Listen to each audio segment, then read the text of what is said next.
Hello दोस्तों, स्वागत है आपका एक और शानदार सेशन में। जैसे कि आपने सीरीज चला रखी है मैथमेटिक्स की, उसी में क्या है कि एक और वीडियो जो हम नंबर्स पे बना रहे हैं। देखो, नंबर्स में हमने ऑलरेडी देखा था कि पहले हमने कौन कौन से नंबर्स देखे हैं, किस तरीके से नंबर्स स्टार्ट हुए, क्यों नंबर्स हमारे पास रिक्वायर्ड हुए, फिर उसके बाद हमारे पास नंबर्स इवॉल्व होते रहे। जैसे पहले नेचुरल नंबर आए, फिर क्या हुआ, उसमें जीरो का एडिशन हुआ तो होल नंबर्स बन गए, फिर इंटीजर्स बने, फ्रैक्शंस बने, काफ़ी सारी चीज़ें बनी। अब यहाँ पे हम थोड़ा सा उसको एक स्टेप फर्दर लेना चाह रहे हैं कि क्या है, नंबर्स में कुछ और चीज़ें भी होती हैं जो आपके एग्जाम में बहुत सारी इंपॉर्टेंट होती हैं। जैसे कि अगर मैं बात करूं तो देखो, पहली चीज़ इंपॉर्टेंट हो जाती है कि आपने नंबर्स पढ़े, ठीक है ना, नंबर्स पढ़े, आपने नंबर लाइन पढ़ी।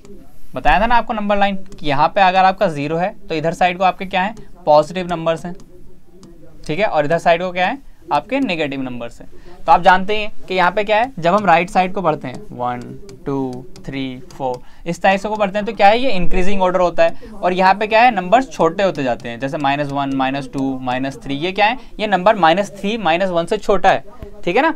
तो इस तरीके से हमारी नंबर लाइन वर्क करती है। अब इसमें कुछ और टाइप्स के होते हैं जो बहुत ज़्यादा पूछे जाते हैं। मतलब कि आपके एग्जाम्स में क्या होता है कि सिर्फ नेचुरल नंबर नहीं पूछेगा, सिर्फ होल नंबर नहीं पूछेगा, क्या पूछेगा, आपको कई बार नई टर्म्स इंट्रोड्यूस कर दे, जैसे कि ओड नंबर्स, इवन नंबर्स क्या क्या होते हैं, ठीक है, जैसा सम विषम होते हैं ना। तो देखो, एक तो होता है हमारे पास ओड नंबर्स और एक होता है इवन नंबर्स। ओड नंबर्स कौन से होते हैं और इवन नंबर्स कौन से होते हैं, ठीक है। ओड नंबर्स वो होते हैं जिनको हम 2 से डिवाइड करें तो क्या हो, कुछ ना कुछ रिमाइंडर आए। सबसे सिंपल लैंग्वेज में ऐसा है, अगर इसको बोलें तो जैसे कि 1 3 5 7, ये क्या है, ऑड नंबर्स हैं। और एक एक का गैप भी होता है, क्योंकि 2 से डिवाइड करने का मतलब क्या है कि हर दूसरा नंबर 2 से डिवाइड हो जाएगा। जैसे 2 से डिवाइड होने वाले नंबर अगर बात करें 2 4 0 2 4 6, ये क्या है, ये अगर हम 2 से डिवाइड करते हैं तो क्या आता है, रिमाइंडर आता है 0। तो मतलब ये क्या है, सारे इवन की कैटेगरी में जाएंगे। बाकी इनके अलावा जो भी नंबर्स हैं वो सारे ऑड नंबर्स हो जाएंगे। दोनों ही कैटेगरी आ गई हमारे पास। इसी तरीके से क्या होता है, एक और कैटेगरी आती है जो सबसे ज्यादा पूछी जाती है एनटीए में। वो क्या होती है, वो होते हैं हमारे भाई, अगर तुमने सुना है और देखे हैं क्वेश्चन, तो वो होते हैं हमारे पास प्राइम नंबर्स। कि प्राइम नंबर्स क्या होते हैं, सबसे इंपॉर्टेंट क्वेश्चन, बहुत बार पूछा जाता है और इसमें कई सारे कॉन्ट्रडिक्शन भी होते हैं, इसलिए इंपॉर्टेंट होता है। देखो, सबसे पहली बात तो ये होती है कि अगर कोई नंबर है हमारे पास, मान लेते हैं n, फिर से सर कह रहे नंबर्स की बात कर रहे हो और क्या अल्फाबेट लिख रहे हो, ऐसा कुछ नहीं है, इसको मैं रिप्रेजेंट करने के लिए लिख रहा हूँ। अगर चाहे तो इसको हटा सकते हैं, कोई दिक्कत नहीं है, हम एक नया नंबर ही ले लेते हैं, कुछ भी नंबर ले लेते हैं। अगर सपोज वो नंबर सिर्फ 1 से और उस नंबर से डिवाइड होता है, जैसे कि अगर मान लेते हैं 17, तो 17 किससे डिवाइड होना चाहिए, एक तो उसको डिवाइड करने वाला नंबर होना चाहिए 1, दूसरा होना चाहिए 17। अगर इसके अलावा, इन दोनों नंबर्स के अलावा कोई तीसरा नंबर ऐसा है, एग्जिस्ट करता है, सपोज कीजिए 5, अगर ये 5 से डिवाइड हो जाता है तो मतलब क्या, ये प्राइम नंबर नहीं। समझ पा रहे हैं कि उस नंबर के फैक्टर कितने होने चाहिए, सिर्फ 2, एक 1, दूसरा वो नंबर खुद, तीसरा कोई फैक्टर नहीं होना चाहिए, तब क्या है, वो प्राइम नंबर की कैटेगरी में आएगा। तो सर ऐसे कौन से नंबर होते हैं, कहां से स्टार्ट होते हैं, 0 का क्या होता है कि कितने फैक्टर होते हैं, सिर्फ 0 से डिवाइड होगा, वो भी नहीं होगा, इन्फिनिटी आ जाएगा, ठीक है। 1 2 3 4 5 6, सही लिख रहा हूँ, ये सारे नंबर होते हैं, समझ में आ रहे हो ना। तो ये क्या लिखे हैं मैंने, गलत, क्यों, क्योंकि सर 0 और 1 ये नहीं आते हैं प्राइम में। सबसे पहला रूल प्राइम नंबर्स का क्या, कि 0 और 1 प्राइम नंबर्स में नहीं आएंगे। हमेशा याद रखना है, प्राइम नंबर्स में स्टार्ट होता है 2 से। सबसे मेजर पॉइंट, जब भी हम कैलकुलेशन करेंगे प्राइम नंबर्स को लेके, हमेशा सबसे बड़ा बिग जो पॉइंट होता है वो यही होता है कि क्या एक प्राइम नंबर होता है कि नहीं होता है। क्योंकि सर वो तो ऑलरेडी सिर्फ अपने आप से, मतलब 1 से डिवाइड होगा, और 1 से ही डिवाइड होगा, मतलब उसका फैक्टर कितना होगा, उसका तो 1 ही फैक्टर हुआ। इसीलिए, क्योंकि उसका सिर्फ 1 फैक्टर है, इसीलिए वो प्राइम की कैटेगरी में नहीं आता है। तो प्राइम नंबर कहां से स्टार्ट होंगे, 2 से। तो सर क्या 2 है, बिल्कुल है, 3 है, 4 है, बताओ 4 है कि नहीं है। सर 4 कैसे हो सकता है, 4 का फैक्टर हो गए 1 2 एंड 4, यहाँ पे तो सर 3 फैक्टर हो गए, मतलब 4 भी नहीं होगा। 5 होगा, यस सर होगा। 6 होगा, नहीं होगा सर। यहाँ पे 1 हो गया, 2 हो गया, 3 हो गया, 6 हो गया सर। 4 फैक्टर आ गए, मतलब कि 6 भी नहीं है। समझ में आ रहा है ना किस तरीके से हम प्राइम नंबर निकाल पा रहे हैं। तो यही होता है क्या, प्राइम नंबर स्टार्ट होते हैं हमेशा 2 से। ये सबसे मेजर पॉइंट है। दूसरा, उसके सिर्फ 2 डिवाइजर होते हैं। ठीक हो गया, ये था हमारा प्राइम नंबर का कॉन्सेप्ट। अब इससे ही मिला जुला एक और चीज आती है जो बहुत ज्यादा कंफ्यूज करती है कि सर कंपोजिट नंबर क्या होते हैं। तो देखो कंपोजिट नंबर क्या होते हैं, इसके अलावा जो भी नंबर बचे वो कंपोजिट। ठीक हो गया, सिंपल।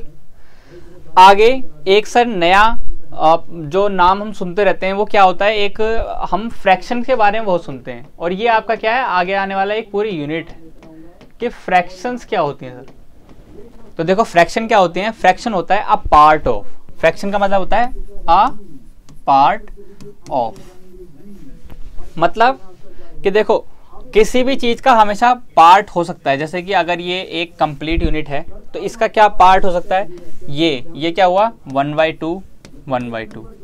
अगर इसको और डिवाइड करते तो ये कितना बन गया 1/4 1/4। ये भी कितना हो गया यहाँ से हटके 1/4, और ये भी 1/4। तो क्या है, पार्ट डिवाइड हो रहे हैं। तो ये जो पार्ट है इसको ही बोलते हैं फ्रैक्शन। समझ में आ रहा है कि फ्रैक्शन किस तरीके से बोलते हैं, फ्रैक्शन किस तरीके से बन रहा है। तो देखो फ्रैक्शन का पहला रूल क्या है कि देखो ये हमेशा क्या है, पूरे से छोटा होगा। तो मतलब क्या है, फ्रैक्शन हमेशा 1 से छोटा होना चाहिए। क्या ये सही बात है कि फ्रैक्शन हमेशा 1 से छोटी होती है? देखो ये बिल्कुल सही बात है, फ्रैक्शन हमेशा 1 से छोटी होगी। मतलब कि क्या है, अगर हम न्यूमरेटर एंड डिनोमिनेटर में इसको रिप्रेजेंट करें, मतलब कि a/b या n/d की फॉर्म में रिप्रेजेंट करें, तो d हमेशा क्या होगा, d हमेशा बड़ा होगा। d हमेशा बड़ा होगा या बराबर होगा n से। मतलब कि क्या है 3/7 और हमारा 5/7 8/7। क्या ये वैलिड है, क्या ये वैलिड है? तो देखो सर ये वैलिड है, ये वैलिड है, ये इनवैलिड है। अभी अगर हम फ्रैक्शन की बात कर रहे हैं तो सिर्फ, ठीक है ना। अब यहाँ पे देखो, यहाँ पे भी 2 फ्रैक्शन आती है, एक प्रॉपर फ्रैक्शन, एक इम्प्रॉपर फ्रैक्शन। प्रॉपर फ्रैक्शन में क्या होगा, ये सारे हमारे प्रॉपर फ्रैक्शन हैं। इम्प्रॉपर फ्रैक्शन में क्या होता है कि हमेशा इसको हम 8/7 को क्या लिख सकते हैं, इसको लिख सकते हैं 1/7। अब ये क्या है, अब ये फ्रैक्शन बन गई, ठीक है ना। अब ये क्या है, अब ये फ्रैक्शन बन चुकी है। तो देखो फ्रैक्शन का पार्ट क्या होता है कि फ्रैक्शन में क्या होता है, हमेशा हम P/Q की फॉर्म में लिख सकते हैं, ठीक है ना। P/Q की फॉर्म में लिख सकते हैं। अब सर P/Q की फॉर्म में लिख सकते हैं, इससे रिलेटेड एक और कॉन्सेप्ट आ रहा है। कौन सा, जो हम पढ़ते हैं रेशनल और इरेशनल नंबर्स का। ये सारे एनटीए नेट के प्रीवियस ईयर क्वेश्चंस मैं सॉल्व करा रहा हूँ। हर टर्म्स को पूछा जा चुका है एनटीए नेट में, ठीक है ना। ऐसा कोई भी टर्म ऐसा मैं यहाँ पे बता ही नहीं रहा हूँ, कोई नया नंबर का टाइप जो एनटीए में अभी तक नहीं पूछा गया है। रैशनल नंबर और फ्रैक्शंस में रिलेशनशिप पूछी गई थी कि क्या सारे फ्रैक्शन रेशनल नंबर होते हैं, एक स्टेटमेंट था। दूसरा था कि क्या सारे रेशनल नंबर फ्रैक्शंस हो सकते हैं, पूछा गया था। स्टेटमेंट 1 ट्रू, 2 ट्रू, या बोथ ट्रू बोथ फॉल्स, इस तरीके से पूछा गया था। कमेंट आप इसका कीजिए कि आपको क्या लगता है इसका क्या आंसर है, क्या आंसर सही है। आपने बेसिक मैथ्स पढ़ी है, क्या आंसर सही है। क्या सारे फ्रैक्शंस रेशनल नंबर होते हैं, पहला स्टेटमेंट। दूसरा स्टेटमेंट, क्या सारे रेशनल नंबर फ्रैक्शंस होते हैं, ठीक है ना। ABCD, ए में क्या है, ए है बोथ ट्रू, बी है बोथ फॉल्स, सी है ओनली 1, डी है ओनली 2, ठीक है ना। दोबारा क्वेश्चन भी अगर चाहो तो मैं रिपीट कर सकता हूं कि क्या है कि all fraction are rational number. दूसरा है all rational numbers are fractions. इसका आंसर आप मुझे कमेंट सेक्शन में लिख के देंगे, ठीक है ना, कि क्या आपको क्या लगता है कि इसका क्या आंसर है। आपने जब पढ़ा, ठीक है ना। अब अगर मैं आगे बात करूं, मैं इसकी बेसिक प्रॉपर्टी के बारे में बात करता हूं कि किस तरीके से फ्रैक्शन और हमारा रेशनल नंबर डिफर करते हैं। देखो फ्रैक्शन में क्या था, हमने लिखा था सिर्फ इस फॉर्म में कि P/Q की फॉर्म में होना चाहिए। बट एक और कंडीशन यहाँ पे ऐड कर दी कि Q 0 के बराबर नहीं होना चाहिए, Q is not equal to 0। जिस भी नंबर को हम इस फॉर्मेट में लिख सकते हैं वो क्या हुआ, हमारा रेशनल हो गया। जैसे कि √3, अभी तक नहीं आ रहा था ना, √3/2, √5/2, 1/5, 0.45 और -3/2 -7/8 क्या है, सारे क्या है हमारे पास रेशनल नंबर। देखो अगला नंबर क्या है हमारे पास, दूसरे टाइप के हमारे पास हैं इरेशनल नंबर। इसके अलावा इरेशनल नंबर सर, इरेशनल, इसमें क्या होता है भाई, इसमें आ जाता है आपका दूसरे टाइप का कुछ। अब दूसरे टाइप का मतलब क्या है कि वो P/Q की फॉर्म में रिप्रेजेंट ना किए जा सके।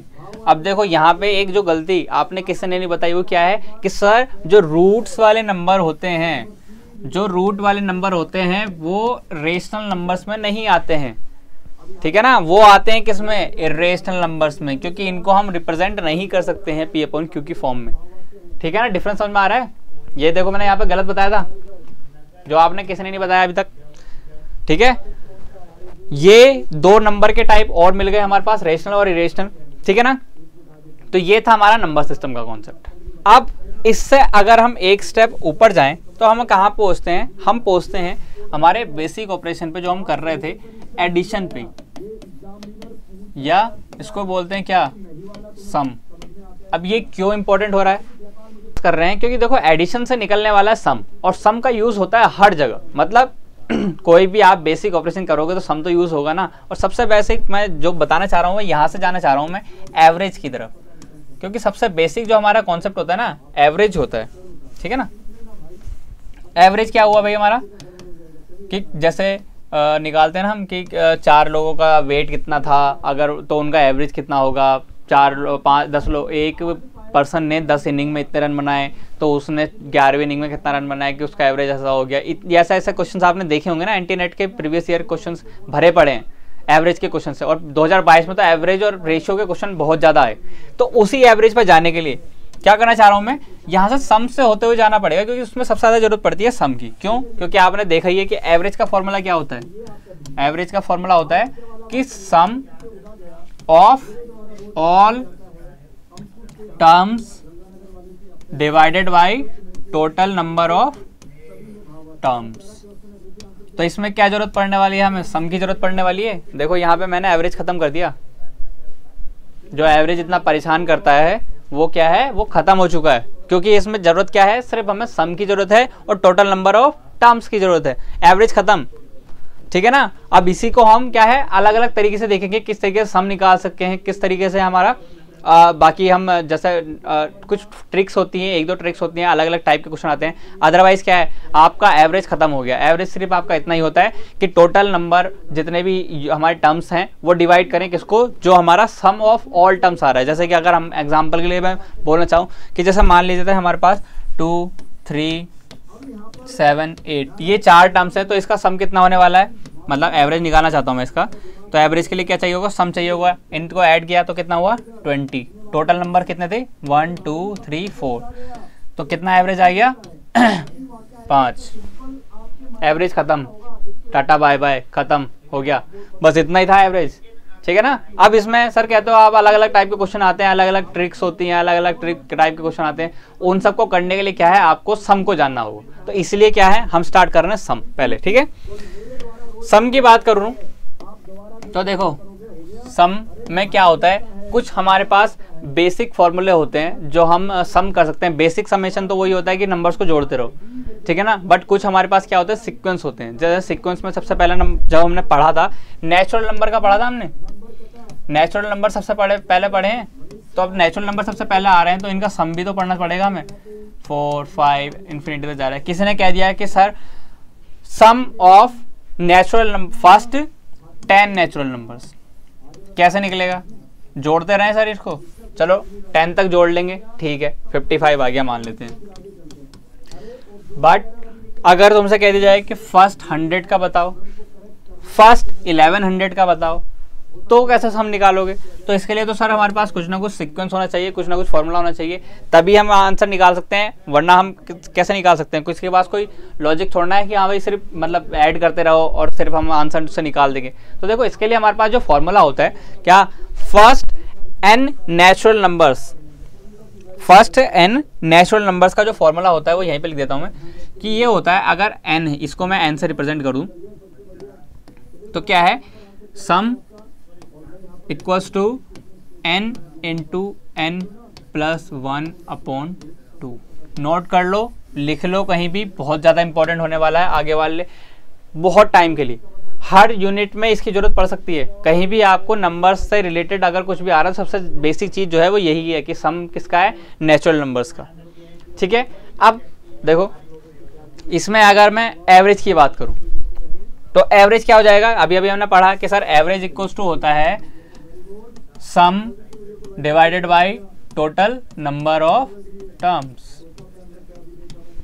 तो देखो n डिजिट्स थी, यहाँ पे मतलब n फर्स्ट टर्म्स थी, तो क्या हुआ, सम हो गया ये। और अगर हम इसको डिवाइड करें नंबर से, अगले पेज पे कर देता हूँ कि सम n into n plus 1 upon 2 divided by total numbers कितने थे, n। तो देखो n से क्या होगा, n कैंसिल हो जाएगा, कितना बचा, n प्लस 1 अपॉन 2। मतलब अगर तुमसे पूछा जाए कि फर्स्ट 50 नेचुरल नंबर्स का एवरेज बताओ, तो कैसे बताओगे सर, 50 प्लस 1 अपॉन 2 मतलब 51 अपॉन 2 इक्वल्स टू 25.5 आंसर। सीधा निकाल सकते हैं कब, जब आपको ये फॉर्मूला पता हो। तो बेसिक हमारा कहाँ पहुंचा, समेशन का हमें पहले पता होना चाहिए कि सम क्या होता है। तो देखो ये था हमारा फर्स्ट नेचुरल नंबर्स का, नोट कर लेना, एक जगह मैं भी लिख के दे दूंगा, आप भी लिख देना। अब नोट्स मत करना है, यहाँ पे नोट्स आपको खुद बनाने, ये आपका एक नोट बन गया, ठीक है ना। इसी को आपको नोट्स बनाने, पीडीएफ बनानी है, सिर्फ ये की पॉइंट्स लिख के, बाकी क्वेश्चन, एक क्वेश्चन किस तरीके से हो रहा है इस तरीके से आपको नोट्स बनाने। ऐसा नहीं है कि मैं आपको पीडीएफ दे दूंगा 1000 पन्नों की, तो आप उससे पढ़ के बिल्कुल आप बहुत मतलब अच्छे नंबर ले आएंगे, टॉप मार लेंगे। तो इसलिए हमें क्या है, बेसिक हमें पढ़ना था। हमने सम का पढ़ा, नेचुरल नंबर्स का देखो, नेचुरल नंबर्स का क्या था, n प्लस 1 अपॉन 2 पहला हो गया। ऐसी तरीके से दूसरा अगर मैं बात करूं किसका, इसके अलावा क्या हो सकता है कि n इवन नंबर्स हो सकते हैं, शुरू में हो सकता है n इवन नंबर्स, तो उसका क्या होता है n प्लस 1 अपॉन 2।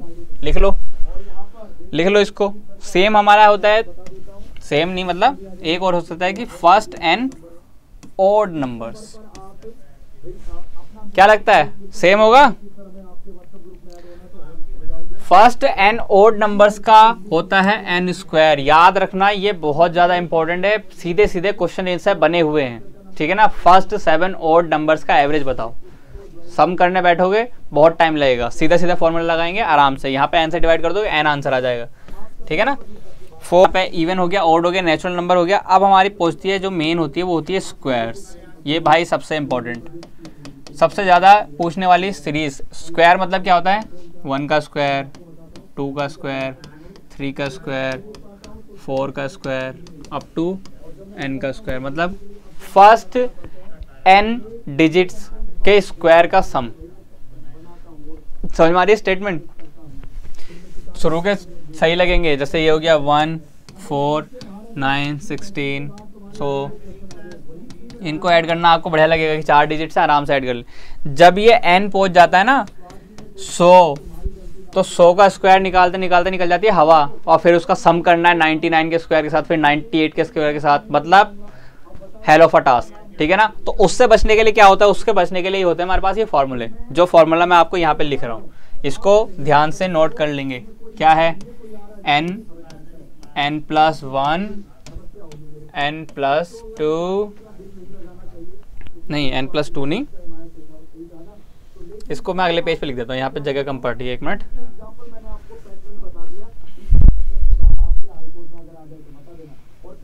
क्या था, sum of n squares, sum of n square कितना है, n into n plus 1 2n plus 1 divided by 6, ठीक लिखा है।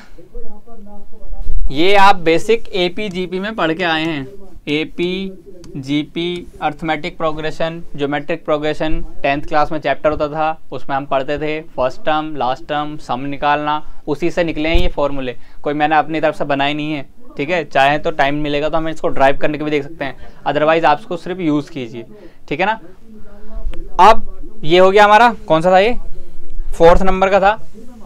अब हम इसका देखते हैं एक और वर्जन क्या होता है, n क्यूब्स, जो भी बहुत ज़्यादा पूछा गया है NTA में, मतलब 1 का क्यूब प्लस 2 का क्यूब प्लस 3 का क्यूब प्लस 4 का cube plus so on infinity तक क्यूब, अरे क्यूब बन जा, ठीक है ना। इस तरीके से अब इसका सम करेंगे तो वैसे ही हवा निकल जानी है, ये तो 10 तक ही निकाल देगा हवा कि 10 तक का सम कितना होगा, ठीक है ना। तो इससे बचने के लिए ही हमारे पास क्या है, अर्थमेटिक प्रोग्रेशन, जिससे फॉर्मूला बना हुआ है ऑलरेडी, क्या है, नेचुरल नंबर्स का पढ़ा था, बस नेचुरल नंबर्स का याद रखना है। सर ये तो फिर सेम हो गया, फिर डिफरेंस क्या हुआ, 1 प्लस 2 प्लस 3 प्लस 4 प्लस सबका सेम आ रहा है, उनके क्यूब के सम का तो नहीं, ये बेटा इसको कर देंगे हम स्क्वायर। तो समझ में आया डिफरेंस, जो नेचुरल नंबर्स का सम होता है उसका स्क्वायर कर दिया तो किसका होगा, क्यूब्स का सम हो गया। इंटरेस्टिंग है ना। तो बस इसी तरीके से इंटरेस्टिंग मैथ्स को रखना है, ऐसा फंबल नहीं होना है, इंटरेस्टिंग रखना है मैथ्स को, और इसी तरीके से हमें पढ़ना है आराम से। ये देखो फॉर्मूले लग रहे होंगे, 5 फॉर्मूले हो गए, याद कैसे होंगे, बट अगर आप इसके 5 क्वेश्चन भी करेंगे ना, आप आराम से इसको याद कर सकते हैं। कोई ऐसा हार्ड एंड फास्ट रूल नहीं है, मुझे याद है, आपको भी याद हो सकते हैं। और सबसे मैजिक बात यह है कि जब आप इम्प्लाई करते हैं इसको एग्जाम में, तो इतना ईजी लगता है, आपका इतना टाइम सेविंग लगता है कि आपको लगता है कि आप मतलब 2-4 क्वेश्चन एक्स्ट्रा अटेम्प्ट कर सकते हैं, ठीक है ना। तो इसलिए इसको प्रैक्टिस करना है और याद करने है, ठीक है, थोड़ा थोड़ा। बाकी अगर हम बात करें आगे, अब इसमें भी देखो क्यूब्स में, स्क्वायर्स में क्या होता है, स्क्वायर्स में हमारा इवन स्क्वायर्स, ओड स्क्वायर्स, इसका ही बन सकता है, बट उसमें मैं ज़्यादा डीप में जाना चाह रहा हूँ। सिर्फ इतना याद रखिए कि स्क्वायर्स में कैसे उसका सम निकाल सकते हैं, ठीक है ना। बाकी अगर चलो आपके देखो तुम भाई याद रख सकते हो तो याद रख लेना इसको, पर मैं तो उसको सजेस्ट करूंगा नहीं, इसकी वजह ज़रूरत बहुत ही कम पड़ती है ठीक है ना। सिर्फ आपको ज़रूरत पड़ेगी किसकी, n स्क्वायर्स की, n क्यूब की, और सबसे ज़्यादा नेचुरल नंबर्स की, ठीक है ना। बस उसका सम करना है, इसको देख लेना, अगर याद रहता है तो ठीक है, अदरवाइज ज़्यादा वो नहीं करना है कि याद ही करना है। याद करना कुछ नहीं है, आपको बेसिक सम आता है, आपसे ऐसा कुछ नहीं होगा जो एग्जाम में ना हो। दूसरा NTA का इतना कोई खतरनाक लेवल नहीं है कि वो बैंकिंग लेवल के क्वेश्चन पूछता है। वो क्या करता है, बहुत ही बेसिक कुछ अंडरस्टैंडिंग चेक करता है। बेसिक आपको जो समेशन भी देगा वो भी बहुत छोटे छोटे समेशन देगा, एवरेज निकालने के लिए बहुत बेसिक देता है, फ्रैक्शंस बहुत बेसिक क्वेश्चन फ्रैक्शंस के पूछे जाते हैं, ठीक है ना। आगे अगर हम बात करें एवरेज की, अगर हम बात कर रहे थे, तो एवरेज में क्या होता है, देखो हमारे पास सबसे बेसिक क्वेश्चन जो आता है वो एक तो आ गया सम अपॉन जो टोटल नंबर्स, याद हो गया है ये, तो इसमें तो कोई बड़ी बात है नहीं, ये तो याद हो गया होगा कि टोटल सम निकालना है और टोटल नंबर से डिवाइड कर देना है। जो आगे बात आ रही है वो क्या आ रही है कि अब सबसे बेसिक जो पार्ट बनता है कि सबसे जो 2022 में पूछा गया ना, वो पूछा गया इक्विवेलेंस डिफरेंस वाला। इक्विवेलेंस डिफरेंस क्या होता है, देखो मैं ये बताना चाहता हूँ कि जैसे आपके पास n टर्म्स हैं, ठीक है, n टर्म्स हैं, इसमें क्या है, आपके पास हर टर्म में कुछ ना कुछ ऐड किया गया, कुछ माइनस किया गया, तो जो नेट हमारा एवरेज है उस पर क्या डिफरेंस पड़ेगा, ठीक है ना। तो देखो जैसे पहला अगर हम बात करें कि हमारा अगर एवरेज है हमारा n, ठीक हो गया, टर्म्स भी n हो गई, एवरेज भी n हो गया। सर क्या कर रहे हो, सारे चीज़ें एक जैसी करोगे, इसको हम हटा देते हैं एक मिनट। जैसे हम बात करेंगे किसका, हमारा जो एवरेज है अभी वो कितना है, n ले लेते हैं या x ले लेते हैं, छोड़ो चलो n ही रहने देते हैं, n है। अब क्या है, ईच टर्म क्या कर रहे हैं हम, ऑपरेशन करने की कोशिश कर रहे हैं। जैसे क्या है, पहला है हमारा एडिशन का, कि अगर उसमें क्या किया जाए, x ऐड कर दिया जाए, हर टर्म में x ऐड कर दिया। इसका सर एग्जांपल देके बताइए, ऐसा समझ में नहीं आ रहा है हमें, तो इसको हम एग्जांपल के तौर पे ले लेते हैं। पहला एडिशन वाला, ठीक है, यहाँ पे हमारा एवरेज था 15, ठीक हो गया, 15 एवरेज था हमारे पास। जो ईच टर्म थी मान लेते हैं 15 ही चल रही है, चलो मान लेते हैं कि 15 इस तरीके से हमारे पास 4 टर्म्स थी, 4 टर्म्स का सम किया 60 आ गया, 60 को डिवाइड किया 4 से, तो हमारा कितना आ गया, एवरेज हमारा 15 आ गया। अब क्या कहना चाह रहे हैं कि हर टर्म को ऐड कर दिया जाए 2 से, हर टर्म में क्या ऐड किया जा रहा है 2, जिसको मैं बोल रहा हूँ x। तो एवरेज में क्या चेंज आया, तो देखो आप देख सकते हैं यहाँ पे कितना 17 हो गया, 17, तो एवरेज कितना आएगा, कितना हो गया 68/4 मतलब 17। एवरेज कितना ऐड हुआ 2, मतलब जो हमारा x था वही ऐड हो गया। समझ में आया कि क्या बोलना चाह रहा हूं मैं यहाँ पे। इसी तरीके से अगर मैं फॉलो करूं, क्या ये सब्ट्रैक्शन पे फॉलो होगा? सेम अगर इसी में अगर करना चाहें तो देखो यहाँ पे क्या है -2 कर दिया जाए तो कितना हो जाएगा 13 13 13 13। तो सम कितना हुआ सम 26 दूनी 52 मतलब 13। आप देख रहे हैं कि यहाँ पे क्या है, यहाँ पे भी एवरेज में कितना डिफरेंस आया है, x का डिफरेंस आया है 15 - 2 कितना आ गया 13। तो मतलब क्या हुआ, अगर इसको एक जनरलाइज करना चाहूँ तो क्या मैं इसको लिख सकता हूँ कि एडिशन में अगर ईच टर्म n से इंक्रीज हो रही है तो जो एवरेज होगा वो भी क्या होगा n इंक्रीज हो जाएगा। यही पूछा गया था स्टेटमेंट में कि अगर मैं हर नंबर में 6 ऐड कर दूँ तो क्या उसका जो नया एवरेज है वो n+6 हो जाएगा। उसका स्टेटमेंट मतलब सही होना चाहिए था। ठीक है, इस तरीके से स्टेटमेंट पे क्वेश्चन पूछे गए थे, आपसे सॉल्व नहीं करवाया था वहाँ पे 2022 में। ठीक है, इसी तरीके से अगर हर टर्म्स में से n- कर दूँ तो क्या होगा, एवरेज भी क्या हो जाएगा, एवरेज में से भी n- हो जाएगा। सेम अगर मैं मल्टीप्लाई करूँ n के साथ तो क्या होगा, average multiplied by n। Divide का अगर यूज़ करूँ तो क्या होगा, एवरेज डिवाइड बाई n हो जाएगा। ये 2022 में पूछा गया है क्वेश्चन, इसको नोट कर लीजिएगा और इसको समझिए कि किस तरीके से वो वर्क कर रहा है। ये नहीं कि रट्टाफिकेशन करना है, अगली बार स्टेटमेंट में कुछ भी आ जाए तो हम गलत करके आएंगे। ठीक है, हमें सिर्फ इतना याद, ये मतलब सिर्फ इतना समझना है कि किस तरीके से एवरेज वर्क कर रहा है। एवरेज का फॉर्मूला क्या था, सिर्फ था sum divide by total number of digits, मतलब टर्म्स। ठीक है ना, उसी को फॉलो करके हमने सारी चीज़ें निकाली। अब देखो इसमें 1-2 टाइप के और क्वेश्चन आते हैं, वो हम नेक्स्ट सेक्शन में करेंगे। अभी के लिए इतना काफ़ी है। नंबर्स के टाइप देखे हैं हमने और बेसिक क्या देखा है, बेसिक एवरेज का हमने फंडामेंटल देखा है। ठीक है, इसी तरीके की और वीडियोस के लिए आप लाइक सब्सक्राइब करते रहिए। Thank you.